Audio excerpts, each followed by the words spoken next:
What's happening, fam? L.A.R movement still moving. Book entitled Lessons from a Non-Custodial Father. Amazon, Kindle, Create Space. The link is always in the description box. Um, Hip hop is promoting drug addiction. I'm a big hip hop fan. I rap too. Like I'm not gonna, but I'm a real big hip hop fan. I've been a hip hop fan since early '80s, mid '80s. I can't say early '80s, but mid '80s.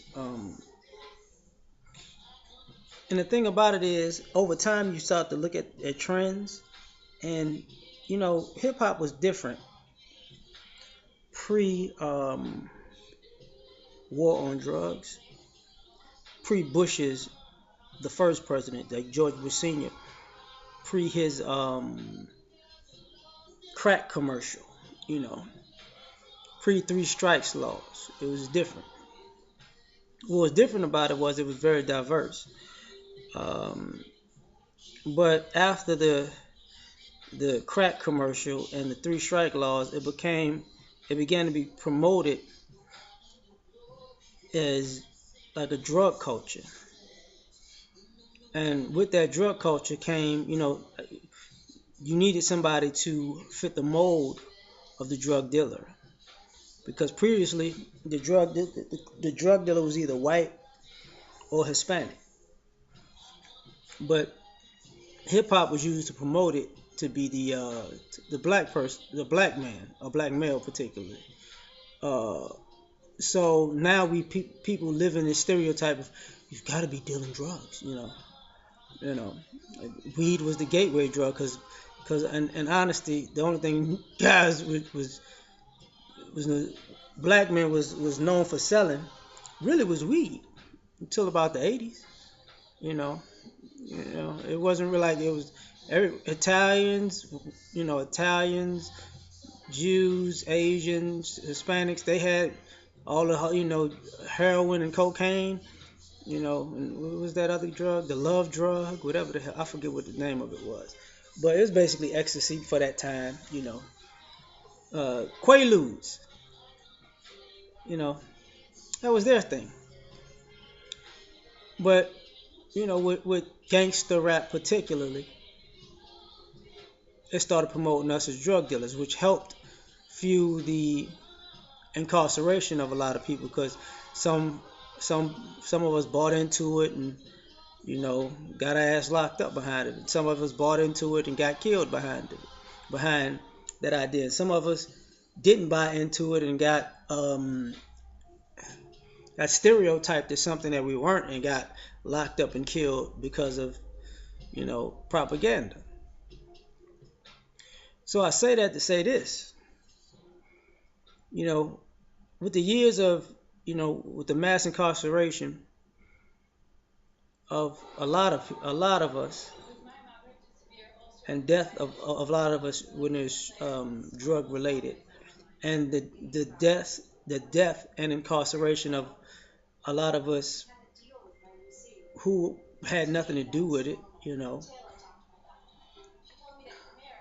over the years, less and less they've become less and less drug dealers. People act like they're still living off a stereotype, but it's really less and less drug dealers than it used to be. And the problem with that is you need to face a drug dealer. So if we're not going to be the face of drug dealing, you know, even we as hip hop fans gravitated out of the drug dealer s culture. It's just like, yeah, other non-black cultures like jumping into it and want to play that game, and they can have that street stuff because deep down everybody knows that those guys are soft anyways, but let them have the culture, let them fuck up their people with that. But now it's getting pushed more so to being drug addicts. First it was always weed. The Chronic album, people forget that Dr. Dre previously, you know, don't smoke Buddha, can't stand cess to the Chronic album, right? And then, even with Pac and them, it's always pushing weed, weed, weed, weed, weed.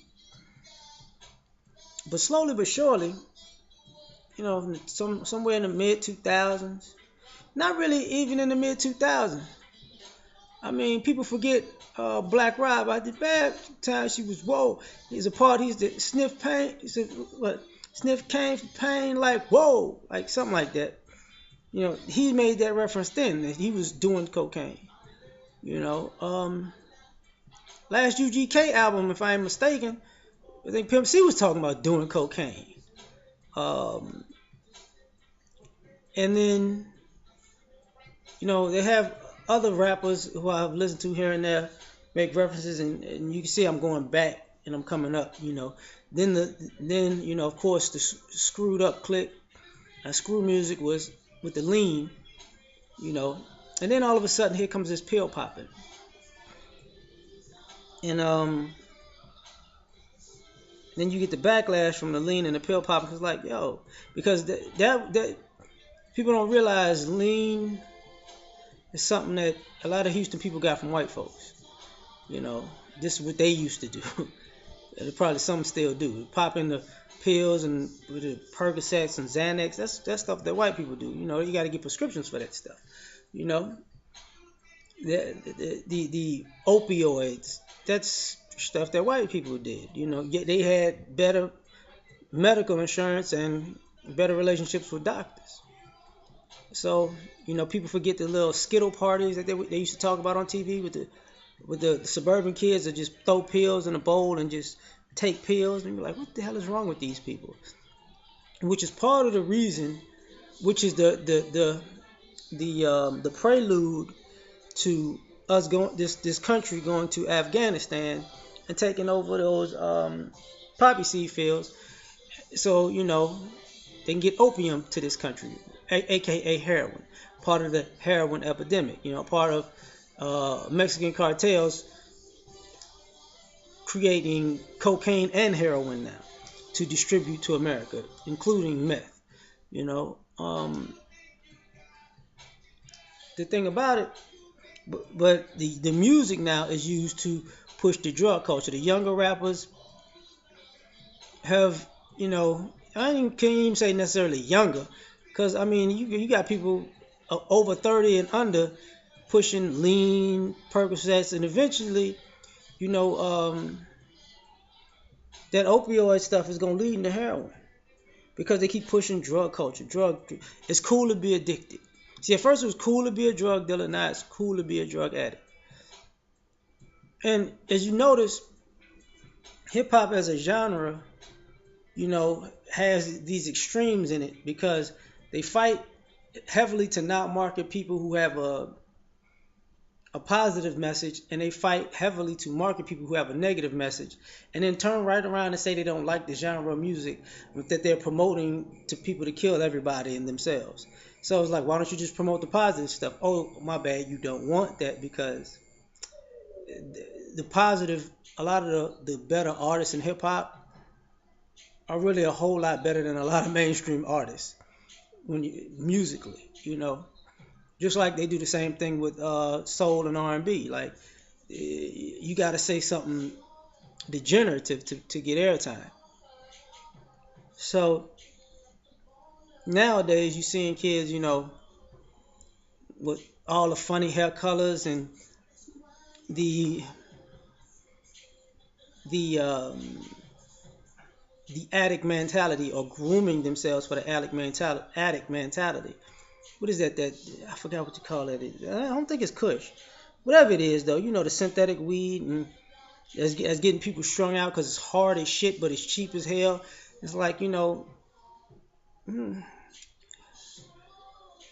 trying to make a lot of gateway drugs again to get our community on heroin, because they already know ideologically we're not gonna be on that shit. Like, that ain't our thing. We're not massive cocaine users. We're not massive heroin users. We're not meth users. Like, if you ain't seeing us run around here on cocaine and you ain't seeing us run around here on meth, I don't know what the hell you think we're gonna run around here on heroin for. That already happened, and because of Vietnam. I ain't gonna get a repeat, but I can see that they're promoting it though, And of course, if you promote something, some people are stupid enough to fall into it. I'm not going to say that people aren't going to fall into it, but I'm going to say it's not going to be in the mass numbers that these fools think it is, because most people are turned off by the lackluster level of talent anyway. So this message of drug addiction that's being pushed, is being pushed by people who idiots anyways. Can't rap, they aren't entertaining, their music sucks. So it actually does the reverse in some ways, because it's like, I don't want to sound stupid like them. So, but I can see that hip hop is promoting drug addiction. So I'm gonna leave it at that. Peace.